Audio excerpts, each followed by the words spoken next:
new grind. Give me the top 5 things I need to know about this grind. If I don't know anything else about Vokey. What is up, everybody? How you living? No putts given. Tony and Chris, we're back. I'm not in Las Vegas anymore. I returned home successfully, slightly lighter in the pocketbook, but, you know, that's what Vegas does to people. I'm back. Tony, what's up in your world? What's going down? Same old, same old. Yeah? Nothing but the good stuff? Yeah, trying to make it through the week. It's only Monday, so... it's only it's only money. Not going last well. week, you know, there's this lull. Like we said, there's only a certain number of events that actually matter on the PGA Tour calendar, and I'm not saying that the John Deere Classic does not matter. I'm saying it doesn't matter to the vast majority of people that even watch golf, but Thompson, a couple interesting things. He did win, and it's another one of these names we talked about last week. He had the Cams and the Davis. Oh, this is Wheel of Fortune. This is Wheel of Fortune before and after. Like, you put them together, the last 2 tour winners on the PGA Tour winners, Cam, Davis, Thompson. It's a Jeopardy category, and it gets weirder. There's a Champions House now, 3rd year in a row, that somebody that has stayed in this house has won the tournament. And Sepp Straka won it last year, was in the house. His spot opened up because he has a 6-month-old, and his wife traveling with him didn't feel like that would be fair to the other guys in the house. So a room opened up. Thompson took the room, won the tournament. What do you think? I think the best part of this are just like the random little things like this and the Wheel of Fortune, and it's more interesting than the tournament itself. What do you think that room would go for next year? Now, you got 3 years in a row. It's gonna be prized. That'll be the one. I mean, I think they actually had a thing going where if you did win, like, you know, stayed in it. So I think he'll probably pick up the tab for the house next year, and I think he'll do that gladly. That would be more. It's like paying for the Champions dinner, right, at Augusta. Like, you're happy to pick up that tab. No big deal. Quick look in his bag. He's a Titleist guy mostly, but there's enough different stuff in there that I thought was interesting. He's still bagging the Titleist TSR3 driver, which I don't know if we want to give the TSR3 like holy grail status, but it's pretty darn good.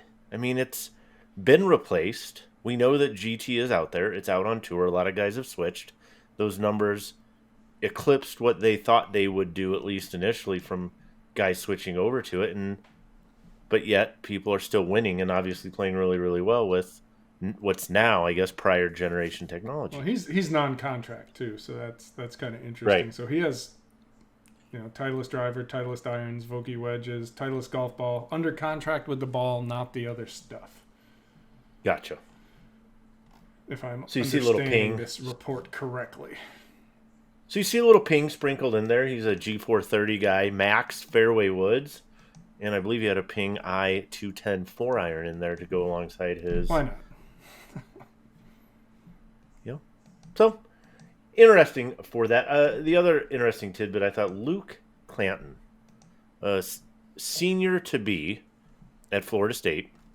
This is definitely not what I was doing in the summer in between my junior and senior years in college. But what Luke is doing is playing a lot of high-level golf.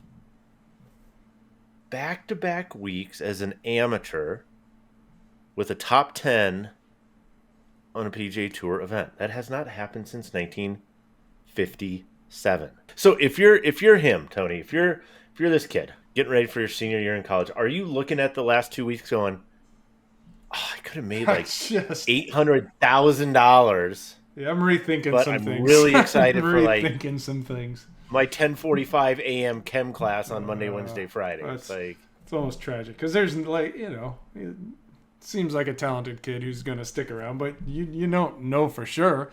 Like this, he may have peaked. We don't know. Right? I mean, you hope not. I mean, like Nick Dunlap earlier this year obviously won a PGA Tour event as an amateur, then turned pro. So his stats from this year, money list stuff, certainly misleading given the fact he actually won a tournament, but didn't collect the prize money for it and that kind of stuff because he wasn't a member of the PGA Tour at that time. But still, it's like, is there something we can do retroactively for these guys? I guess the person who's really happy are the guys who finished like 3rd, 4th, and 5th, right? Paychecks. Like, hey, money's got to go to somebody, right? Yeah. But man, as an amateur, it's getting it done. Yeah. That's getting it done.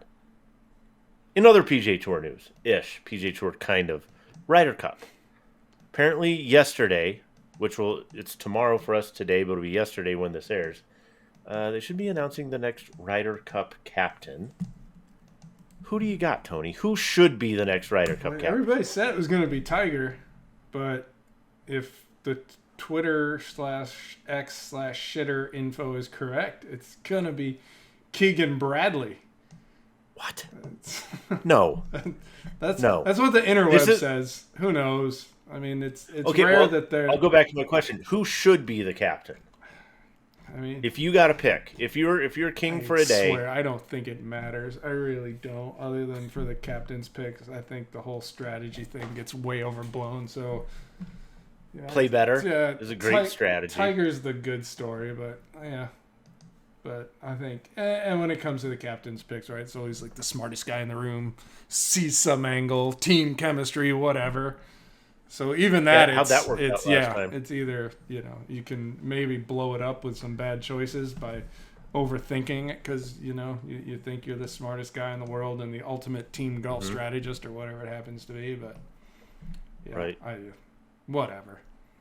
If you play better, you tend to win. All right, so let's say it came down to Keegan or Tiger. Let's say that was true because, Steve Stricker is the other name that's been out there. I love Steve Stricker for a number of different reasons, but like frontman, team cat, like we already did like super bland guy last time with Zach Johnson. Like I want somebody else. Give me Bryson. Let's make Bryson the captain and let him do some physics and math and whatever his approach is to pairings and whatever. Bulging and rolling. Yeah, it'll be more fun that way. All right. If we're just gonna go do some random thing where we pull a name out of a hat, Keegan Bradley feels like we screwed you last year, so we're gonna just let you be in control. And we're gonna more than make it up to you for not being in the friends group last time. But the other thing that would do, you mentioned this too, is like, hey, that keeps him off the team. So maybe this is like a backhanded way to keep Keegan off the team and make him captain. Like, hey, way to go. I think it'll be Tiger. We're still a year out. It's Tiger's if he wants it. It's just, I don't know. Just let's get excited about something now, I guess. Like I said, I'm not convinced it really matters that much. I think it's Tiger's if he wants it. I think if Tiger is not the captain, it's because he did not want to be. He'll be an assistant captain or somehow in the fold there or whatever. Keegan would be interesting. Would it? Yeah. He would be a person who would be the captain. It'd be interesting to talk about for a day. I don't know. Maybe. All right, let's talk some equipment stuff. This is an equipment podcast after all, people. Let's talk more equipment things. Let's start with the Vokey A+ grind. I know you have props. I have props. My prop just showed up in the mail like 12 minutes ago. I wasn't sure I was going to have props. But we have props.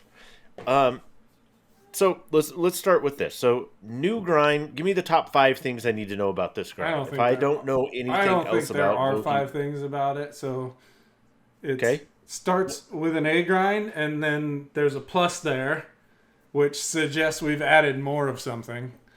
And the more here is a little more bounce. So I would describe this as kind of a tweener grind.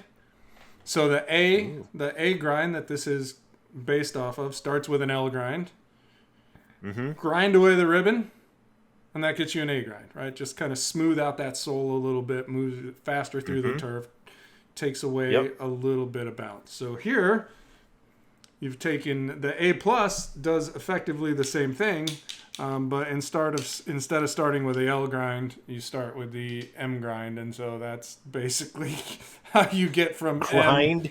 That's how you get from M to A plus right there.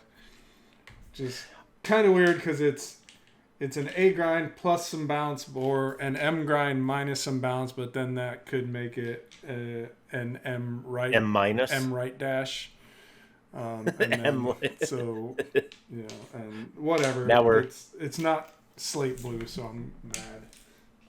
Now we're combining nomenclatures from golf balls to so there you go. To wedges. It just takes a little bit of bounce off an M grind. So like I said, kind of a tweener grind, just somewhere between tweeners, if you will, smooth it out. Yeah, when we were talking to the Vokey guys, we were out there a couple weeks ago, and I liked that you did that. I drew a line on mine as well to signify I liked your idea, so I stole it. On the M grind, that basically is where the grind line sits, and so you can see that, particularly if you hold it to the side, like you can see that little ribbon. And then in this one, the ribbon's smoothed out, so it's basically just kind of buffed out. What's the benefit of that? Why do that? A little less bounce keeps that leading edge closer to the ground in the square position. And it's just taking a little bounce off. Cool. Tween. A little smoother through the turf. Yep. When do you use this wedge? Because I know... Probably never.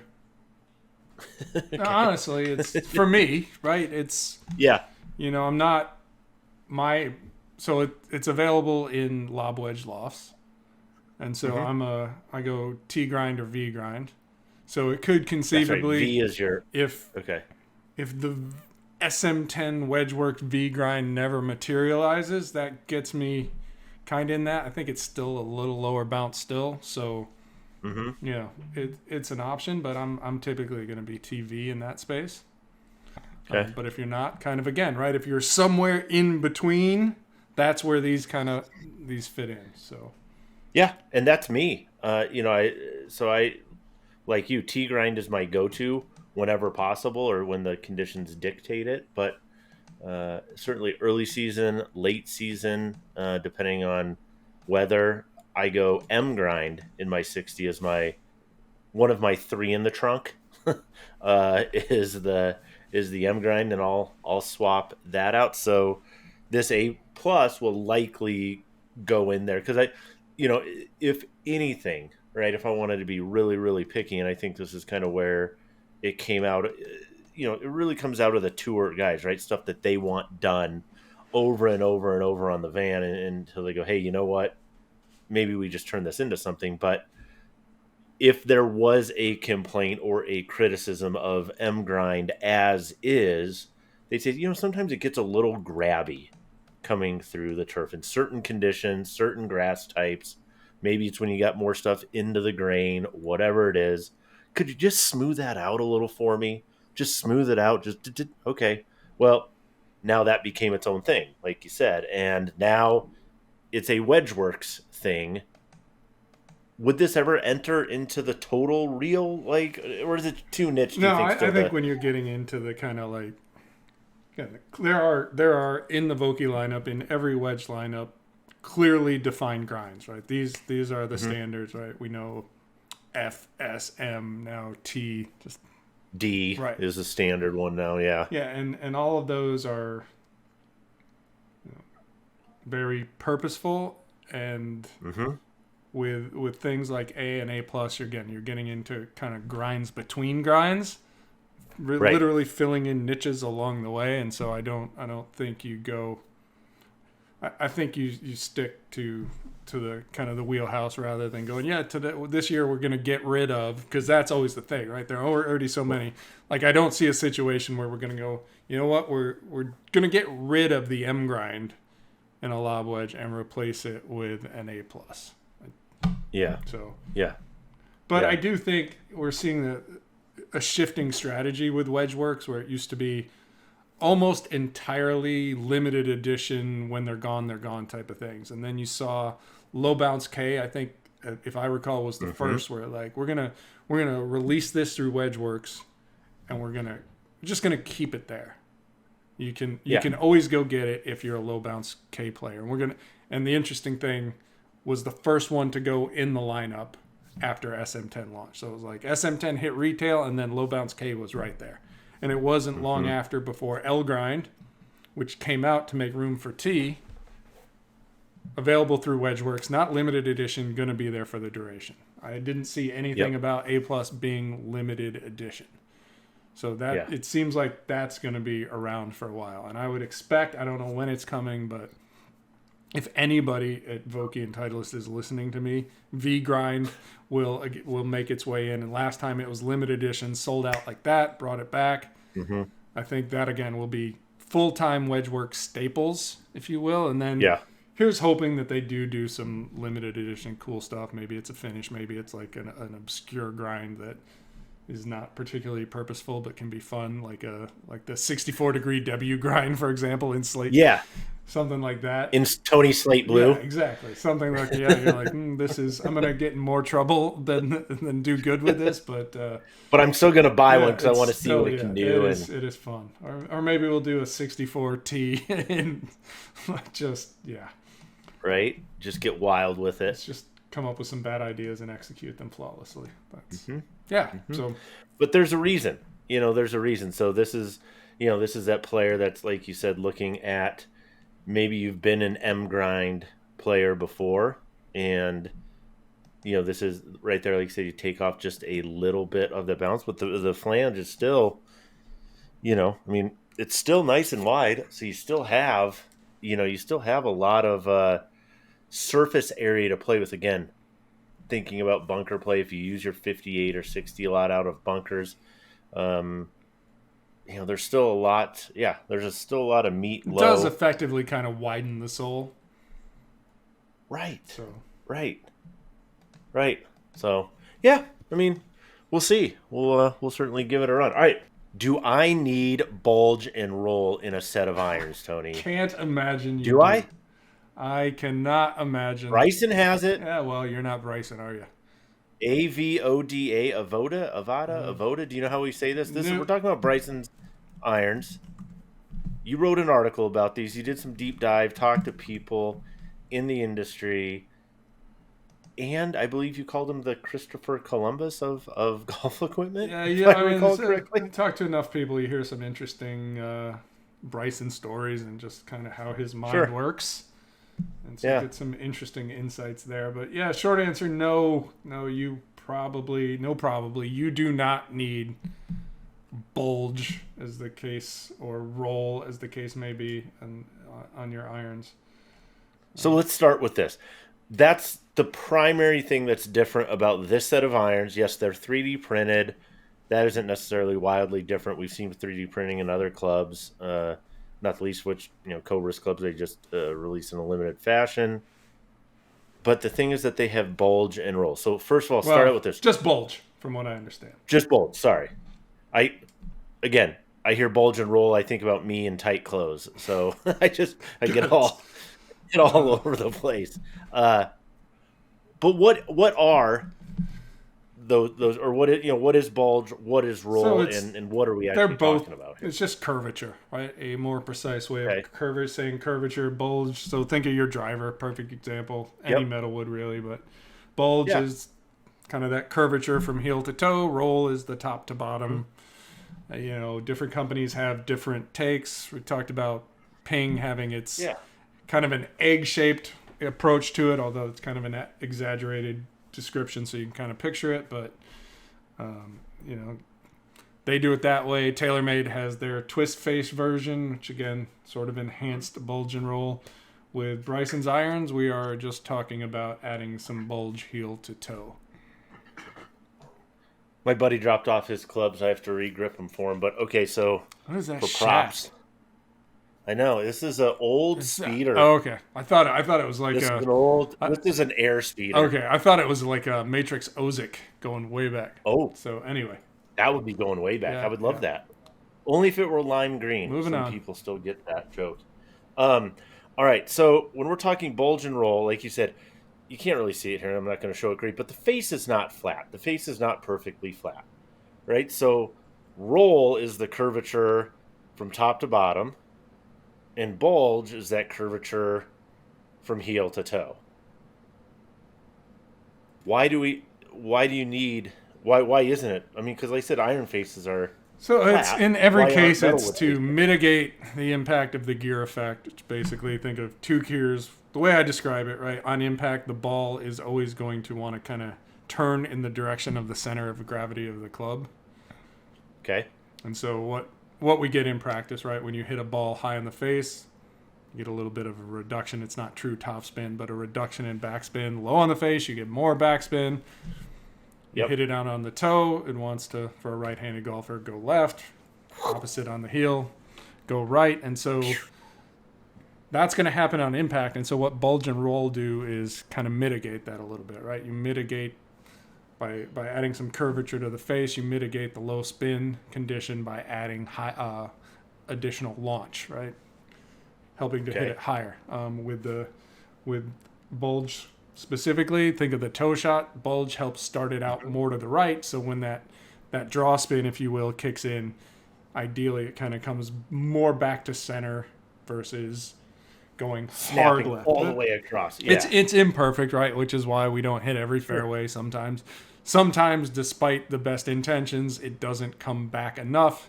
Starts right, stays right, and in other cases, it still goes hard left. So, but the intent is just to kind of mitigate the miss a little bit.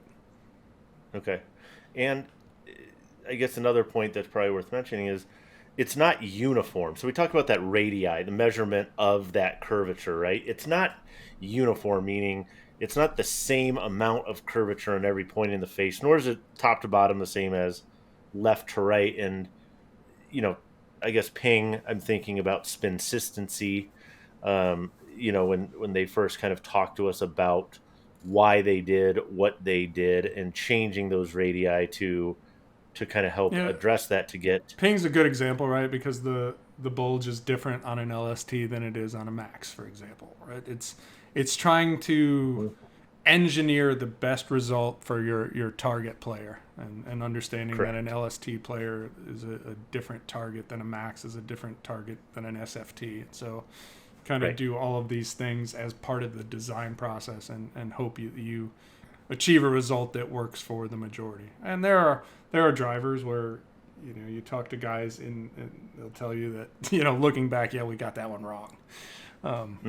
Sure. So there have been imperfect science. You're just trying to get the right result for your target golfer. And here with Bryson, it's a unique situation because so what were they trying to do here with this? Because we're not talking about top down. We're not talking about top line to bottom.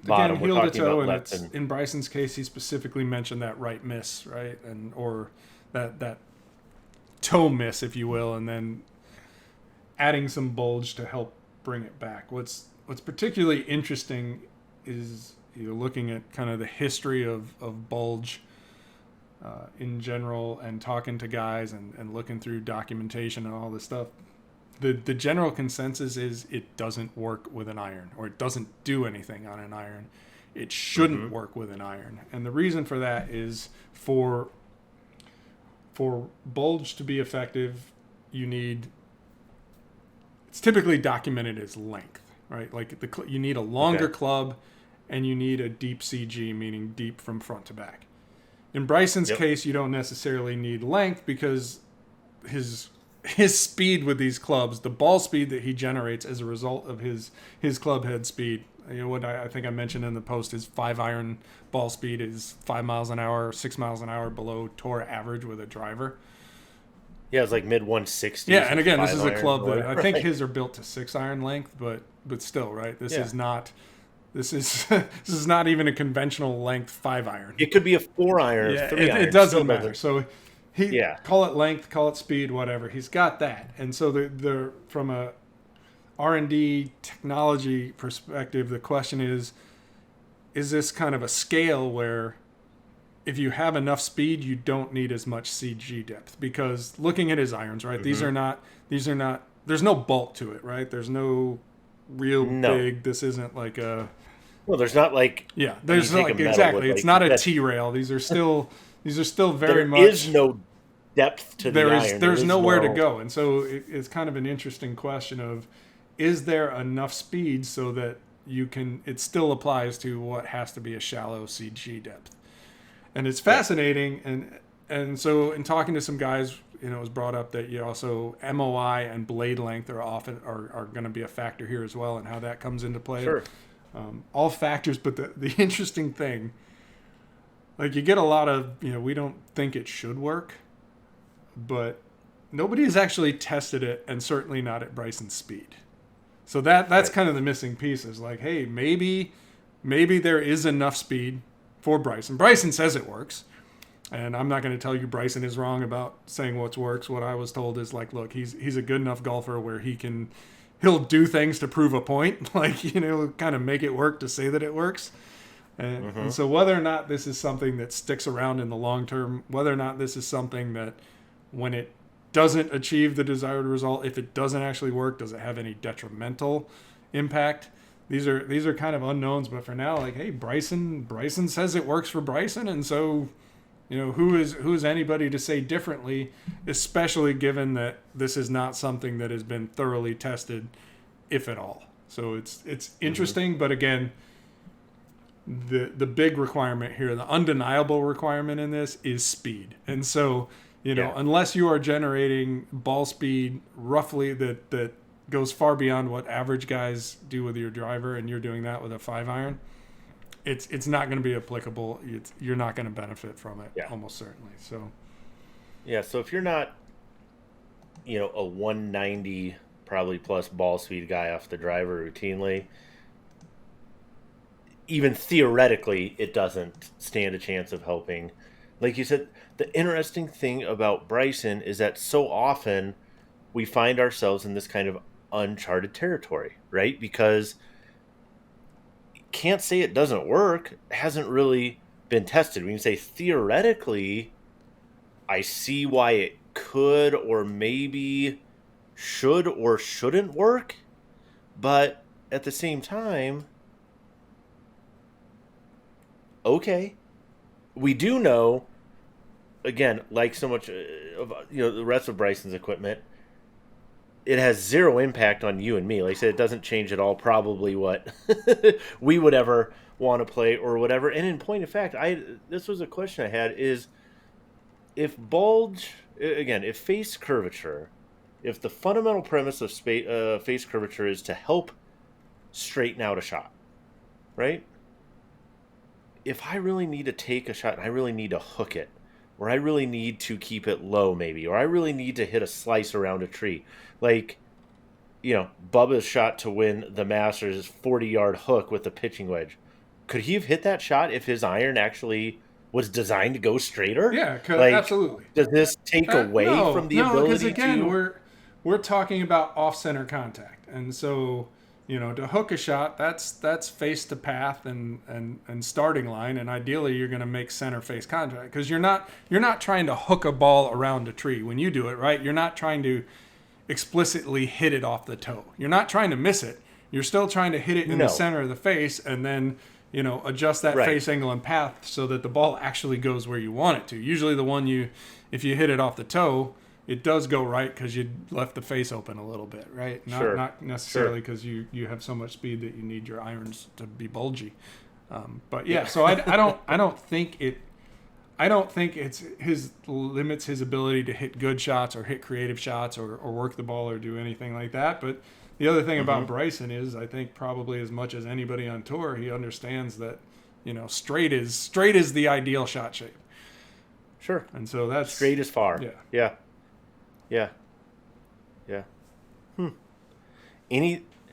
Does this have any other implications for everyday golfers other than an interesting talking point? Yeah, I think, again, I look at big picture, right? So the really myopic, focused view of this is very simply, no, you probably almost certainly do not need bulge on your irons. But the interesting thing to me, the bigger picture piece of this is that, they look funny, right? It's visible. They don't look like normal irons. And we know that golfers love the conventional. They want things to look a certain way.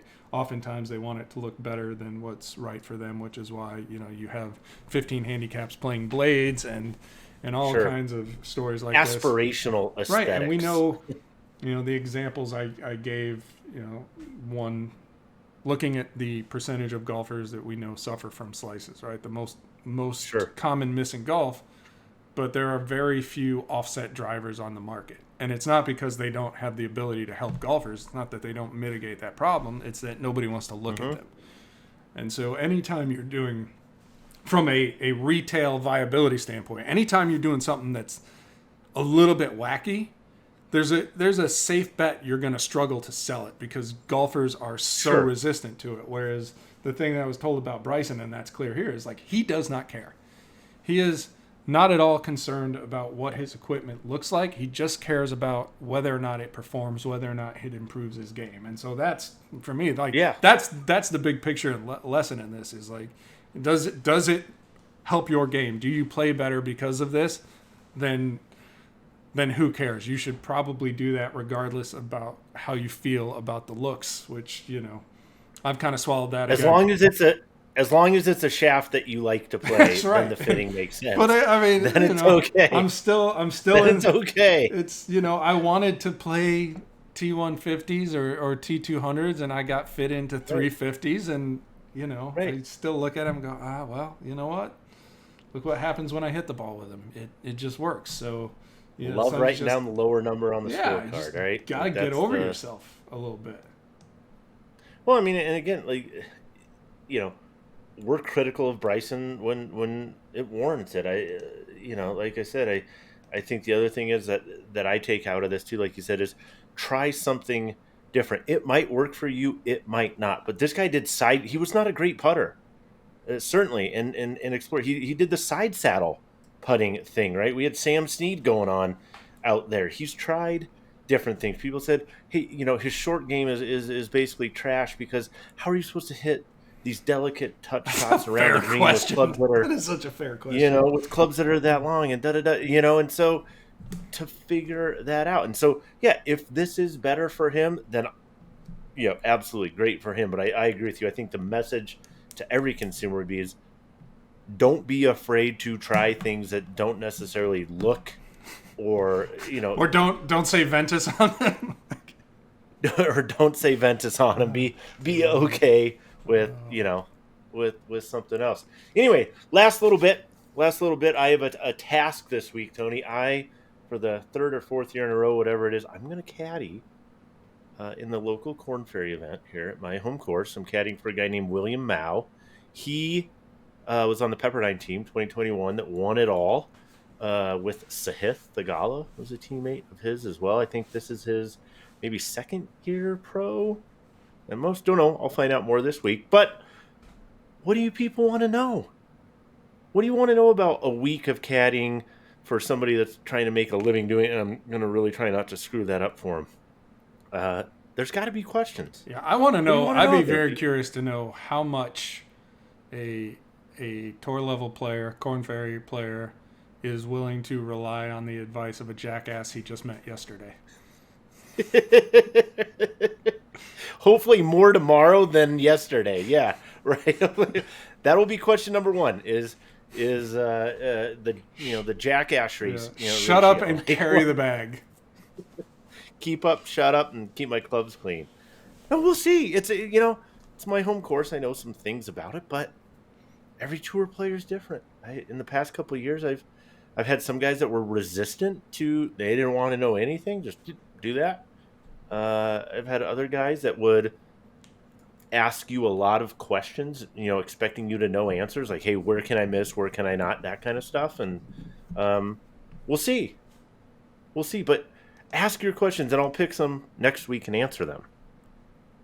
That'll be fun, right? That'll be a fun thing to do. That's part of the gig is understanding like, hey, dude, you're not in Kansas anymore. This is Colorado, and things are going to behave a little bit differently. The number of TrackMans and GC quads on the range tomorrow on Tuesday will be expansive because guys are trying to. In fact, that's what we're doing basically all day tomorrow for practice is We're going to go out in the morning, get numbers, yardages. I have an idea. He sent me his stock yardages at his current elevation, which is like 1,100 and where he's at in Arizona. But temperature, humidity, you got to factor all these things in. And then, there's other stuff. So the first couple days are a guessing game for sure. So tomorrow and Wednesday are going to be really interesting to see, especially these guys that are high-speed players, where if your stock number on a 4-iron is 235 at sea level, okay, and your driver is 280, 290, 300 carry at sea level, and we're talking about a 330 carry at 5,000 feet, there can be a lot of variance. Should go in there dude, we're gonna need to talk about your golf ball. Probably gonna need to make some changes. Probably should got a couple ideas. Probably tweak your driver. You know what? Let's a little soft out here. Let's change your wedges before we get going. Yeah. So tomorrow's going to be an interesting day with the equipment truck guys, and we'll be on the range, and so we'll have a full report for you though. Anyway, find us and follow us. We're out there on the interwebs. Be sure to subscribe. If you have not subscribed, go ahead and do the subscription thing. Please find us, follow us, let us know what we can do to help you. Until next week,